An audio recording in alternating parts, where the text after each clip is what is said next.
സംഘർഷത്തിന് ഒരു സമാപനം, ഒരവസാനം, സമാധാനം ഉണ്ടായതിന്റെ വലിയൊരു ആശ്വാസം കൂടിയുണ്ട്. വെടിനിർത്തൽ യാഥാർത്ഥ്യമായതോടുകൂടി ഇറാൻ സാധാരണ നിലയിലേക്ക് കടക്കുകയാണ്. ഇസ്രായേലും ഇറാനും പരസ്പരമുള്ള ആക്രമണം പൂർണ്ണമായി നിർത്തിയിട്ടുണ്ട്. ഇറാനിൽ ഭരണമാറ്റം ആഗ്രഹിക്കുന്നില്ല എന്നാണ് US പ്രസിഡന്റ് ഡൊണാൾഡ് ട്രംപിന്റെ ഏറ്റവും പുതിയ പ്രതികരണം. ഫോർദോ ആണവ നിലയത്തിലെ US ആക്രമണത്തിൽ കാര്യമായ ഫലമുണ്ടായിട്ടില്ലെന്ന ഇന്റലിജൻസ് റിപ്പോർട്ടും പുറത്തുവരുന്നുണ്ട്. ഗസയിൽ ഇസ്രായേലിന്റെ കൂട്ടക്കുരുതി തുടരുന്നുണ്ട്.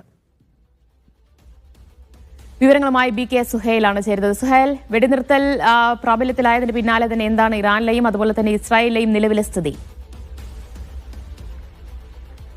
ദിവ്യ, ഇപ്പോൾ രംഗം ശാന്തമായിരിക്കുന്നു.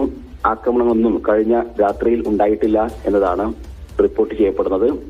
ഇരുപക്ഷവും പൂർണ്ണമായും ഉള്ള വെടിനിർത്തൽ യാഥാർത്ഥ്യമായിരിക്കുന്നു. 12 ദിവസം നീണ്ട ആശങ്കക്കും അതേപോലെ തന്നെ പിരിമുറുക്കങ്ങൾക്കുമാണ് ഇപ്പോൾ ഒരു അറുതിയായിരിക്കുന്നത്.